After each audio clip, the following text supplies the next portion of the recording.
into esalile ngenkathi ngenza indlu yami ngizoselecta ngiclicke edit mode. Ngufakele lo color lo but usalile la around amawindi. Lento le mengipress alt la ngiclicka kuzoselecteka le ring kuphela. Mengiza la ngipress alt ngiclicka kuzoselecta le ring but le izodeselecteka. So into yenzayo upress alt uselect iring bese upressa ushift ukuthi lo eqhubeke selecteke, upress alt ukuthi uzoselecta enye into but ufuna ukuselecta iring kuleyo lokhunga bese uyaclicka. Yebo. Ngize eceleni ngize kulona. Ngizopressa ushift. Lesimi press ushift ngawupress alt. Yabo ngipress ushift angidedelile. Ushift ukuthi lezi ezinye izinto zingadeselecteki mase ngiselect. Mengiselecta kuselecteka indawo eyodwa kuphela. So control Z shift plus alt bese ngiselect. So sengiselecte yonke into bese ngizo assigna bese ngiza kuma material ngizo assigna low wall 001 ngithi assign. Yeah, isiphelele indlu yami. And then from now sengizo add ihlahla nalezinye ezinye izinto ebengizisho. Okay, so lona i3D cursor ilapha ngifuna bephansi but ibe seceleni ngala. So into engizoyenza uzopressa kwi keyboard upress u-N. Mawupress u-N kuzovela lento lengala. So nalana uyakwazi ukucontrola khona izinto. So ubonile ukuthi ngalana ngakathi simove izinto left and right besebenzisa lama arrows yabo. Lo already ubani u-X, lo o-blue u-Z and then lona u-green u-Y. Yabo kuhambisana nalama colors. So mengibamba u-X nguseceleni iya move indlu yami yabo. So ngizothi control Z. So ngizobamba again u-X but ngifuna ubukela phezulu la. Ngifuna ubuye lapha ya la kubhalwe khona location. So mengibamba u-X yabo iyahamba leya number leya ngizopressa right click ukubuyisela emuva. So even ngiza la ngidonsa le number ngiyakwazi ukumove lezi zinto around Y. Ngisabambe u left click bese ngithi right click ukuyibisela emuva.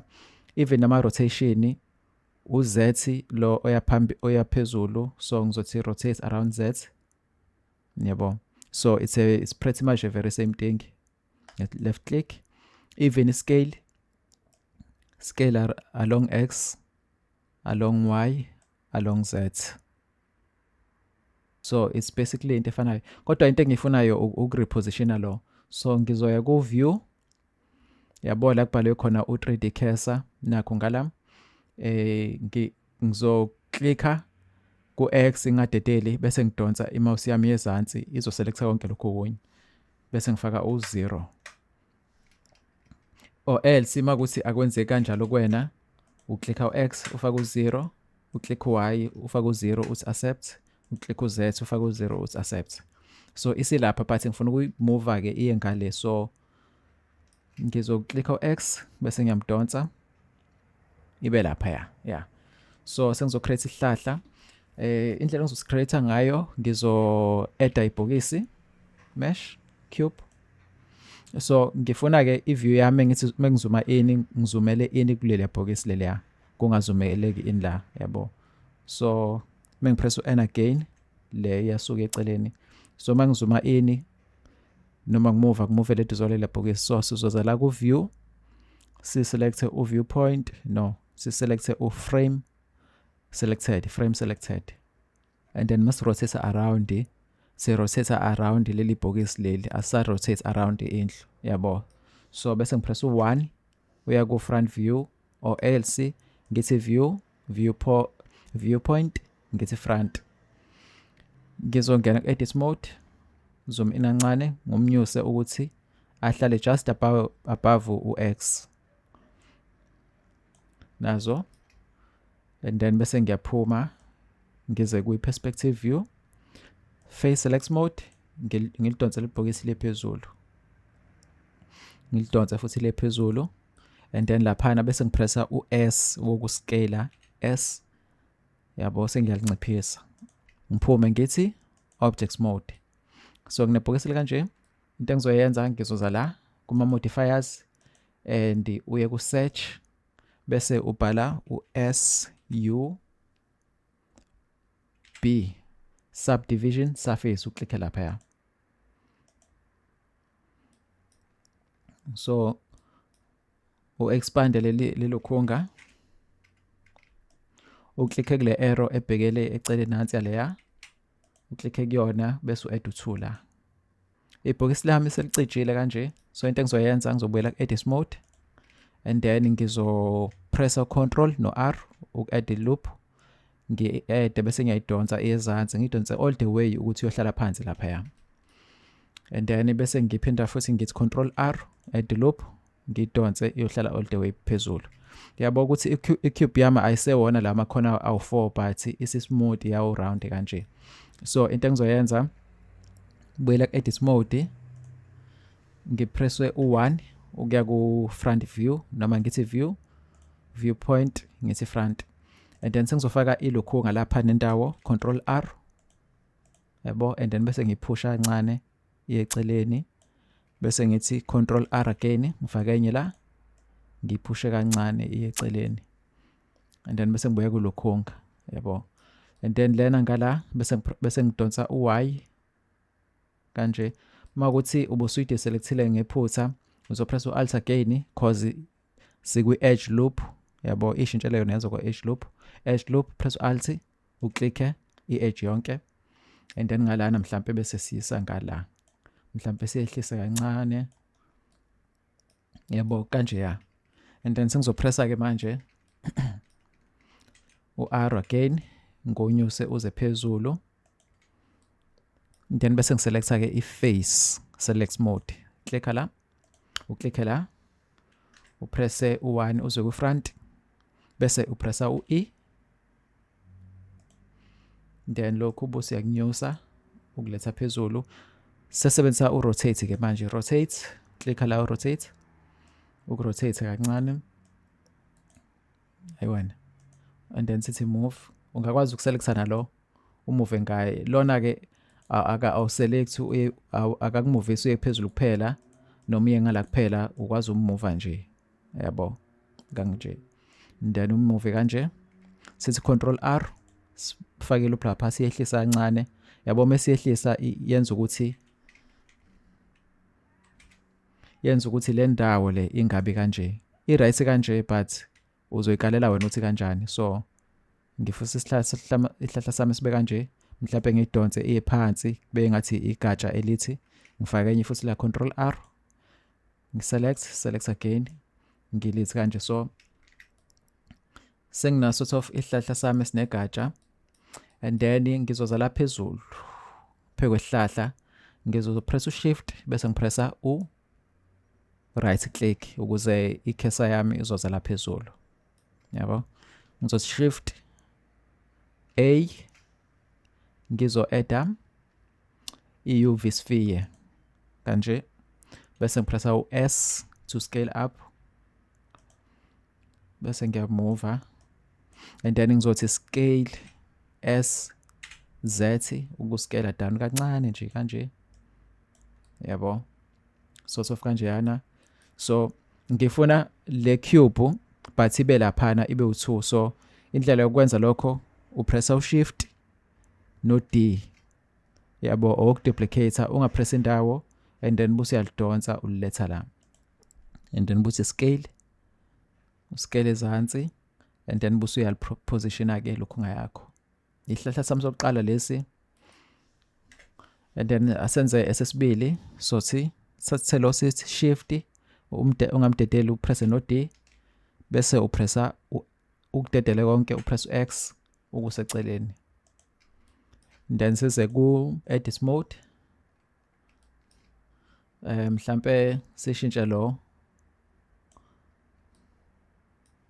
face select le face, sishintshe just ukuba nihlahle ese ukuhluka kancane, size la ku rotation rotate kancane, and then la so add elinye igatsha, so it's Control R, si add la, Control R again, si add, si select i-face, si select lana 1 ukuya ku front view, or else viewpoint sithi front, and then bese sithi E ka exclude. Move tool yethu sise phezulu kancane, press R wokurotate, and then ususa phansi uya rotate, press R again, and then busiya move kanje. So sesinehlahla esiyahluki. Okay, so since si selecte lokhana, asize la phezulu, press shift uselect laba one by one, 1 2, press shift 3 4, and then uzoba scale, press S ku scale, just to scale down. So igatsha lethu liqala lelikhulu bese liyaba kancane, press 1 uliphamise kanje. Yeah, so sesinamagatsha awu2, and then so thatha lo futhi sithi shift D, siyamdonsa sizombeka la, mhlawumbe simscale up kancane, shift D, simbeke la, sithi scale down.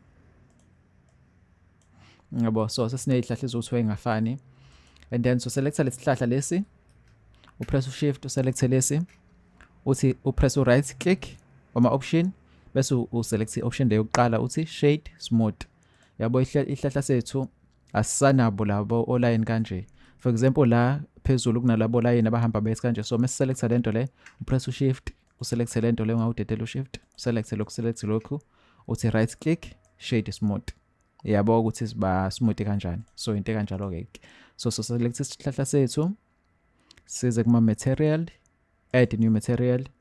So le usually ihlahla la zingathi zi sort of brownish kanjalo yabo. So ngizoletha nje la izansi, ngenze ngathi kuba darker. Double click with material and name this tree. Name this tree. And then uselect lo, uze la izansi ungathi new cause sisebenzisa i-material efanayo nalabo u2. So uzoklikha nje lana, ucheck u3 bese uya click, and then uzo apply la, and then size la phezulu, so to new, double click kwigama la ku material bese simname lo sithi leaves, click ucolor sise ku green, mhlambe ube darker kancane compared to ilokhunga igrass yethu la, green sithi kanje, just something like that. Okay, so lana sifuna uku-apply the very same color, click la, uclick leaves, click la, click la, click leaves, click la, click la, click leaves. Okay, so into engifuna ukuyenza ke manje ukuthi ngemove lezi zihlahla lezi zize la around yabo, but if ngiselect isihlahla ngisimova, simova sodwa, asimove kanye nalezi zinto lezi. Nokuselecta lento le, press shift uselect le, press shift uselect le, umove kanje ku right khona, but ufuna ukuzenza zibe ningi, so ukwazi ukwenza kanje. So uzopressa ucontrol ungamdedeli bese upressa uJ. Lokho kwenza ukuthi lo kade ibhokisi ehlukahlukene nalo some add yedwa, but kwenza ukuthi ukwazi ukujoina lezi zinto lezi. So mase uyijoinile usuzothi view, viewpoint, uthi top, uthi zoom out, ulethe la, uthi shift D ubeke lapha, shift D ubeke lapha, shift D mhlawumbe ubeke lapha, shift middle mouse ubuyisa ngalana, noma sithi just to repositiona. And then ihlahla ilingane ke, mhlawumbe lona usungamscale down, scale down, lona scale down kancane bese upress R kumrotator, lona umpress umrotate ngala, lona umscale down even more. Yabo. So now sesinezihlahla 1 2 3 4 yabo efanayo enginosaza ngabafani. Okay, then size kulona, So qala select laba phezulu, selector lo, uselect lo, ugcine ngalo and then control ngotheteli uthi J. So uyabona ukuthi le nto leya eli dot lapha ibizwa nge-object origin. So if selector isihlahla sethu bese si-scale yonke into iscaleka around leleya point leleya. So mengithi control Z, control Z, control Z, Z, Z, Z, ngenzela ukubahlekwanisa lapho ubuyela la. Yabona lo une origin yakhe, une origin yakhe, une origin yakhe. So ukube ngiqale ngalo ukuselector, ngathi shift ngaselector lo, ngathi shift ngaselector lo ya. Bese ngithi control ngawusidelete bese ngithi J, i-origin isizoya lapha ya. Mengithi scale sekuscale ke endaweni wrong. Yabona lento le. So control Z, control Z. So ngizoqala ngalo shift, shift, control J. Nazo ke. Bese ngithi view, top view. View, viewpoint, top. And then sengizo-add lezi zizoba ncane kakhulu. Bese ngithi rotate, ngithi shift D ukuthi duplicator, ngisibeke la. Ngithi scale ukuscale, right click, ngithi R ukuthi rotator, ngirotate ngithi. And then bese ke ngiyabuya ngize ku viewport. Ziningi zona izihlahla zami but yeah, ngicabanga umdelete lo, selector lona, press X, delete. Yeah, too much. Press u7 ngeke ku top view noma ngisebenzise la ngithi view, viewport, top view. Ngifuna umshintsha lo ezengala lo esondele endlini kancane just a bit. Lo ngimhlehlise naye nalo ngimhlehlise ezela. Kuze sowazi ukuthi sifaka uthango lethu oluzohamba loops around yabo. Nalo mkhulu kakhulu kodwa ke asimnyeke. Singakhohlwa ukusave, press control no S to save. Kuzobhala lapha ezansi ukuthi saved. And then manje ke sesifuna ukufaka ini, sesifuna ukufaka into esobuyela ngayo ngala around.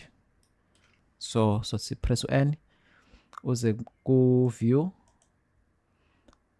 uze ku 3D cursor, click lapha, faka 0, click la, faka 0, click la, faka 0. Selibuyele la, ngifuna ulishift futhi ngiliseceleni. X ngiyalidonsa liza la. Shift A, add. This time, yes, add on the cube. And then sithi view, frame selected. And then sithi 1 to go front view. Tab where edit mode. So into enzekayo, tan tab ubuyele objects mode. Ngoba sik objects mode nje, into enzekayo ukuthi mawunyusa leli bhokisi leli uzolibeka la, linyuka nale yanto leya. I-objects origin ade ngikhuluma ngayo. So control Z, ngekathi usalana usanyusile ngoba i-3D cursor yethu ilapha ezansi, ngiyakwazi ukuya ku object set origin, object set origin, ngithi origin to 3D cursor, yabo. Then sizokwehla i-origin yami la. So mengiscale kuzoscaleka around origin, right click. So ngithi control Z, control Z. But if ngiya ku edit mode lisela ibhokisi ngilinyusa bese ngibuyela ku objects mode, i-origin yethu isalela lapho. So that's why lokhu ngibeka cause loya X loya ulike i-flow, ulike i-flow izinto zethu ezihleli khona. Mase uya ngaphansi kwelokhunga, let's say mhlambe kwalomhlaba lo we-3D uya ngaphansi, ngala ngaphezulu ingaphansi. So la okunoline khona nje, la kunoline khona, that's our flow. That's why lokhu ngibeka loya X loya. So sithi 1 front view, zoom in kancane, tab edit. So sengizoscale ngithi scale S bese ngipress X, scale down like this, scale down down down down down, beka nje ngathi rectangle. Bese ngipressa u3 noma ngiye ku view, ngithi view, ngithi right. Yebo kuvela nendlela phana but sesikuleli side ngithi scale Y ukunciphisa nangeleli side, unciphise. Bese siphinde sipress u1 ukubuyela kwi front noma view front ngala, yeah. And then mase kunjena ke sengizothi control R uku-add edge loop, select, and then bese ngiza la phezulu ngizoselecta lo bese ngimdonsa ngimuthi kanje. Ngizothi control R ngimfake la. Yabo ukuthi ungaqala upresse kabi okwesibili. Mase upressile lesi upressile turn control Z to undo. So control R ukuthi ulayini wami lo awusa edeke uqonde usu edeka ngathi uthe kanje ingoba ulandela lelo khonka le pattern la phezulu. So into esoyenza sothi control R, click once sesephezulu, click twice, then uthi scale usaselectekile, press S, upress Z, press 0. Lokho kuzokwenza ukuthi kuqonde laphana. So enye sesoyi-add so control R si add la izansi le isiqondile because between ama edges ayisurroundile lento le aqondile kanti la bekweqondile bekwe a point up, so bengathi point up kancane. So since sineqondile ezansi then so add lapha nendawo kazoqonda. So control R again sisukunyusa kancane sibeke lapha, control R click la sinyuse sise lapha, and then bese sizo selector le front face, go to face mode, upress shift uzo selector lena bese pressa E to exclude, then it's exclude just nje kancane ukuthi kube kanje yabo, and then tab bese siza ku material si add material yethu izoba white kancane nje yabo, bengathi ba grayish noma lo singamshintsha material. So beka so rename lo sithi uthango 1, add another second material sithi new, si rename sithi uthango 2, and then lena so shintsha kube ngathi ba brown kancane nje kancane, just kancane yabo. So clicka ku color wehlisa kancane uze la bese uya darkness ke, then sizelana object edit, and then uzo press alt uklicke around la bese upress shift press alt click around la uselect uthango 2 assign bese upress tab yabo. So sesinombala ongathi brown lana omhlophe la, and then so select le object siye ku 7 noma ku top view, zoom out sizoyibeka ngala, so ibeka la. Okay, sibuye sithi sinyusa kancane ukuthi ibe ngaphezulu kwegrass yethu. Okay, so sizoyiduplicate uzo press shift no D bese uthi right click ukuthi uyiyeke ikhona lapho, ubuse uthi rotate upress R, uthi rotate upress Z, urotate kanje yabo. Lapha phezulu nakho ngala kunenamba ebalayo, so ngakathi urotate mhlawumbe kwena zikho ngala mhlawumbe ezilapha but ngakathi urotate uzobe usupressa u90 ukuthi ukuze bese upress enter ukuthi urotate 90 degrees. Uthi ngibo if ungafuni ukwenza njalo turn control Z uze la ku items ku n wethu uze ku items uze la ku rotation uz uzofaka u90 kanje, uthi zoom in kancane la, and then bese siphusha uY kancane nje ephambili kancane and then usuzothatha lo wokuqala obhekele uzoza kuma modifiers u-add uclick usearch ubhale u-ARR array modifier uclick la yabo kwenza kanjani. So must increase le number le count qa increase yakwazi nokuselecta kuyona uyidonsa uyithi kanje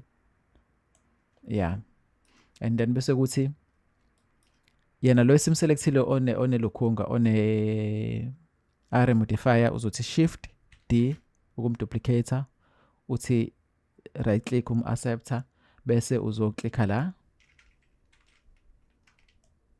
la to delete i-array modifier, and then ubusuzomdonsa ku-x, umdonse ilo ugcina lo. And then ke lana ke makuthi uyenqena kulokhu positiona nje uzwa nje ku view frame selected sesize again bese upressa u-tab noma uthi edit object mode, edit mode.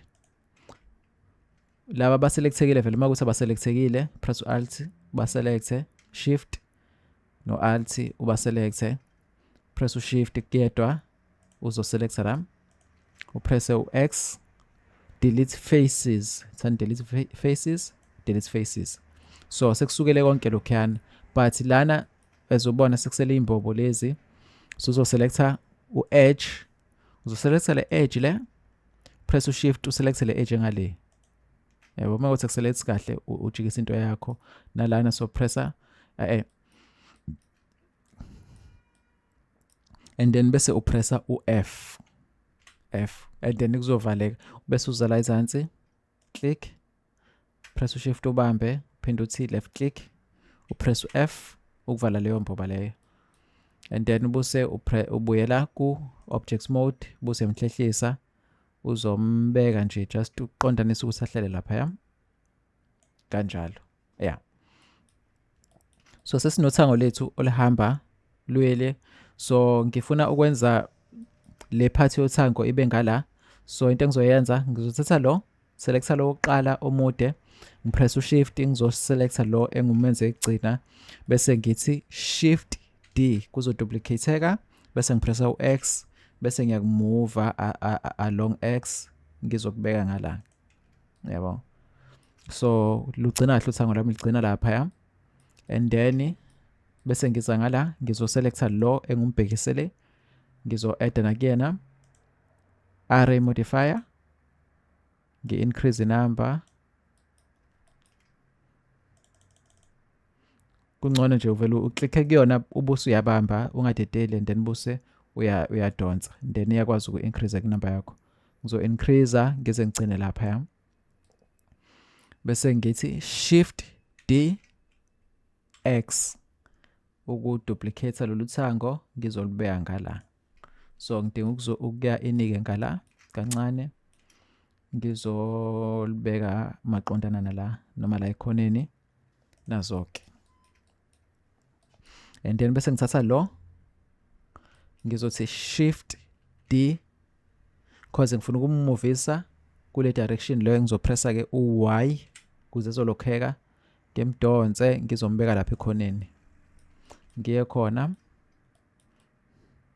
just ukumsondeza kancane ezothi khaxa la, and then ngizoyela kuma modifiers ku array bese ngiyoma increase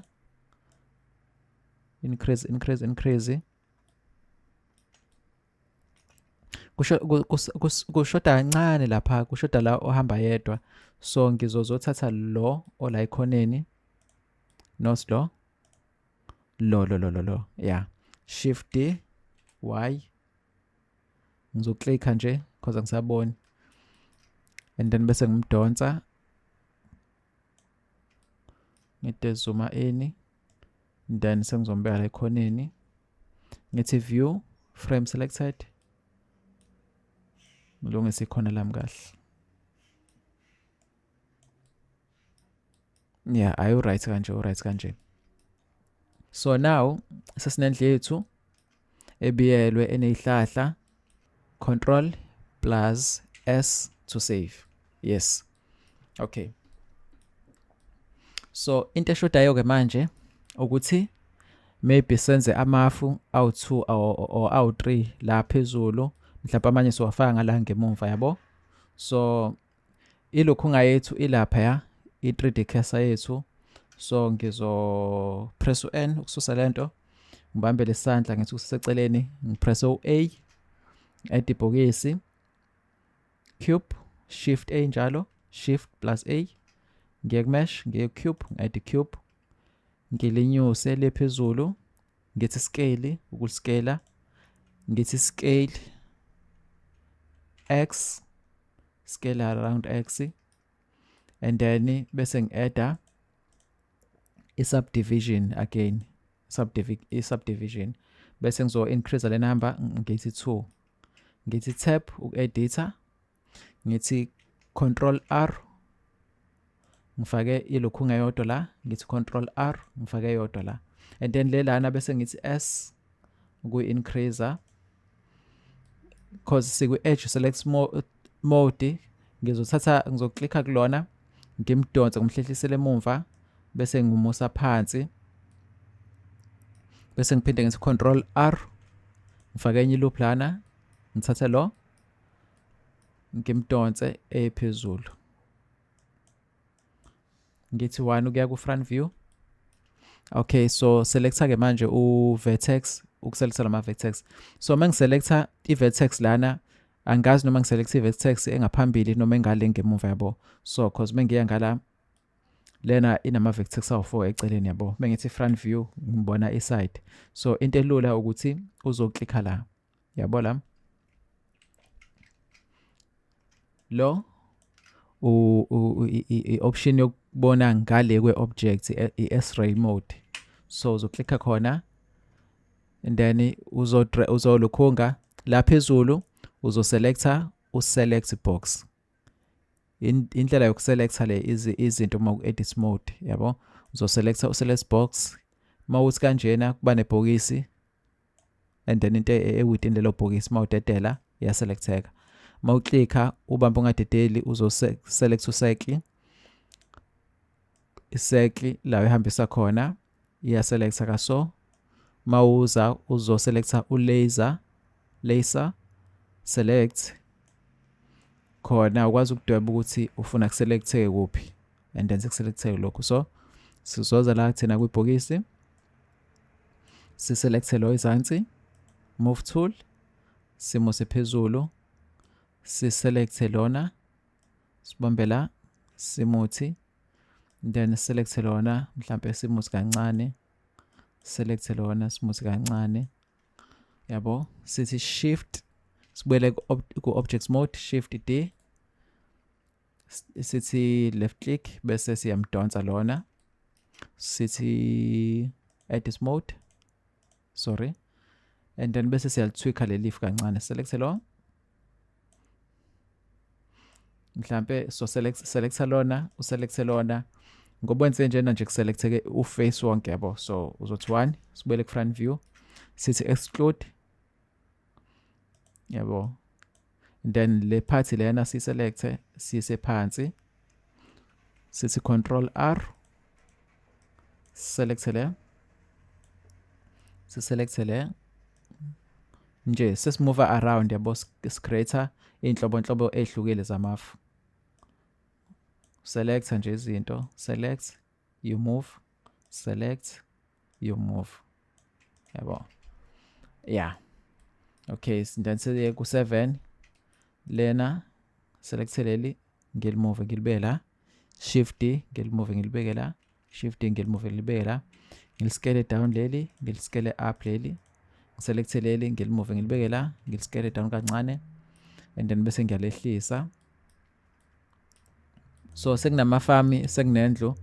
So now amafama nalabo line laba engabathandi. So selecta lelifu right click shade smooth select lelifu right click select shade smooth kanjalo yabo. So sesinamafa u3 siso edda into engathi sky ngala control S to save sesiyaqeda.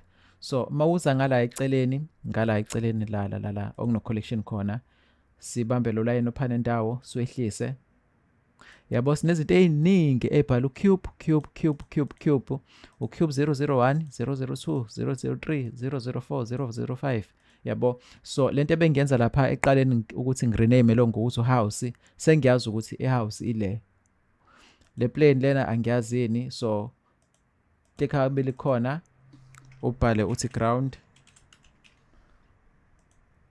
uklikhe kulona into yasemnyango double click sothi door knob.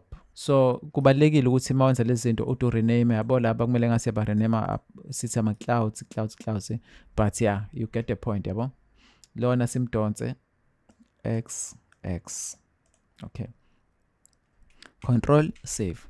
Okay, so nansi ke enye into ke ebalekile. Uyabona la ekhoneni.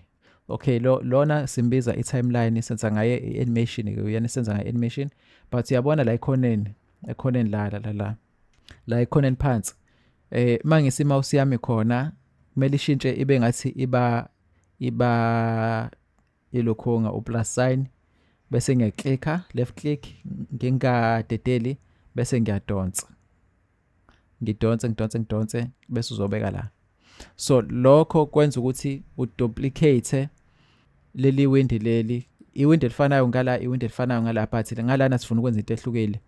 Pressa uT uzo hide lokho. T uhide lokho. Press u1 uye ku front view. Bese ngalana uzopressa ushift A uthi add camera baba. Add camera. Camera yethu izoya laphana ke. So ngalana sifuna ukubona ukuthi yini esiyibona kwi-camera yabo. So i-camera yethu ngoba isaselectekile or else mayisele i-deselector uzoya la ku-collection uyiclick lapha ya. Uye ku view frame selected. So i-camera yethu le. So kuleli side elingala uzoya ku view camera active camera yabo. Then kuzovela kwi-camera ushiye kanje ungathinti lutho.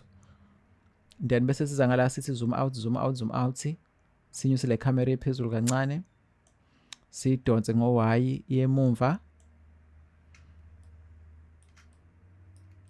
bese siyayidonsa ngo-X iye kanje ngalana kumele siye ku top view ke ungaklikha la uZ la phezulu uzokuyisa ku top view or else upress u7 uya ku top view or else uthi viewpoint top, yeah. And then i-camera yethu sobamba nje lapha nendawo uyidonse uyirotate ngibela ngasekhoneni uyirotate siphume ku top view uthi ukunyusa kancane but ngathi ibheke phansi yabo ibuka phansi.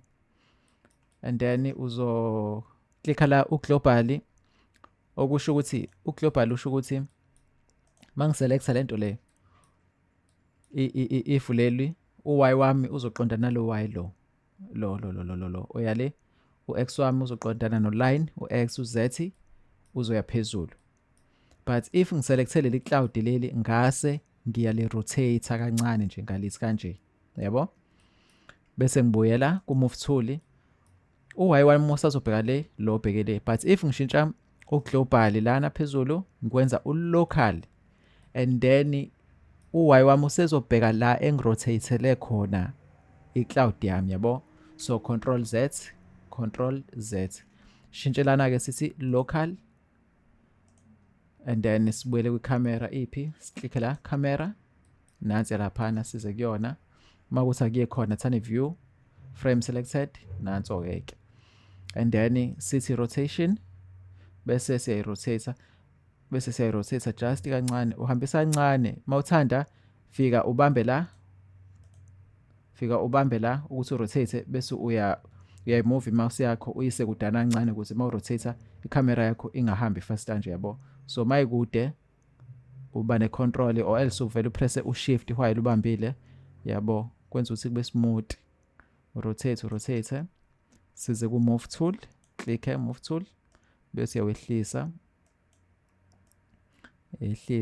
sehlisa camera size ku top view viewpoint top zoom out and then mase siyayidonsa ngalo senzela nje ukupositiona indlu yethu ukuthi bephana indawo and le ground lena ingabi yabo uthi ngihlisa camera kungabi ku empty la iqale la kwi camera yabo. So ngiphusha kancane push yeah right there. So iqala outside camera le ground le, so okuyento engifunayo. And then amafethu uyabona ukuthi la leli leli seliphezulu kakhulu la leli likhulu kahlahle makhulu nje. So sengizobuya ngizoselecta leli ngipress S ngilscale it down ngiliposition ukuthi livela kahle camera leli ngithi S ngilscale down position uzolibeka nje noma ikuphi awudinga ukuthi lifane lami leli ngiliposition yabo.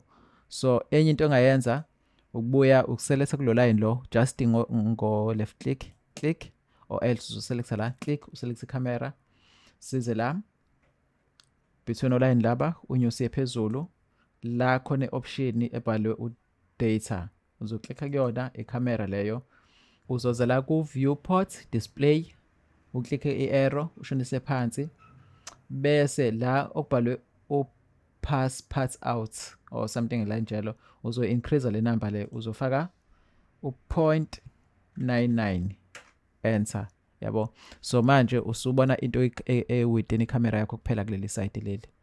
Makuthi uyaphuma ngekuphutha kucamera uthathe ngephutha uzobuyela ku view camera active camera nazo ke